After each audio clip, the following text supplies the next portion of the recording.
The first time I arrived in Japan, I was more prepared than most newcomers. I had been studying in Taiwan and could already understand all the signs on the street, even if I could not necessarily pronounce them. Quite by accident, I was arriving not in the Tokyo region, but in Japan's ancient heartland of Kyoto, which would soon bewitch me with its history and culture. I was there to study pre-modern Japanese foreign relations and Japanese literature. I shopped like it was going out of fashion, shipping home box after box of books and CDs, VHS cassettes, and shogi boards. I had been studying Japanese for several months and was sure that one day it would all fall into place. 25 years and 3 degrees later, I still felt very much like a beginner. On my most recent trip to Japan, I was old enough to be the father of the student I once was. I hardly bought a thing, knowing that online stores would ship anything I wanted to my homeland at the touch of a button. Instead, I poked around obscure museums in search of locally published histories and unchronicled folklore. I trudged across ancient battlefields to understand the meaning of old war poems. I watched my son as he played, alone in a well-appointed, impeccably clean playground. I counted the second-hand stores that had sprung up in Kyoto's Teramachi shopping district, and marvelled that it was easier to buy diapers for adults than for children.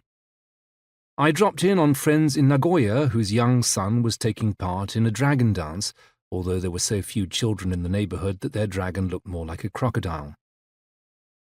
I was now an author, the biographer of several figures in Japanese history, Prince Saionji and Admiral Togo, the teenage rebel Amakusa Shiro, and the pirate king Koxinga. My speciality had always been the snatching of weird and wonderful stories and their popularization for a general audience. What could be more weird and wonderful than the story of an entire nation, from its mythical beginnings to its near future? The toughest decision facing the author of a book like this is what to leave out.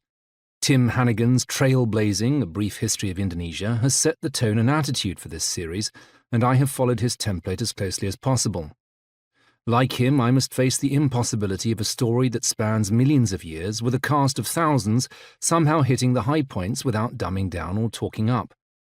Many before me have tried to tell the story of Japan in such a manner. Many have been defeated by the discipline of history itself, the ready temptation to cavil and kvetch about any definitive statement. How feudal was the feudal period? How closed was the Sakoku era? Whom to mention, whom to discard? Which of the 125 emperors is worth including? Which of the dozens of shoguns? And should I put an S on the end of shogun? Who will make the cut from Japanese writers and artists, philosophers and samurai?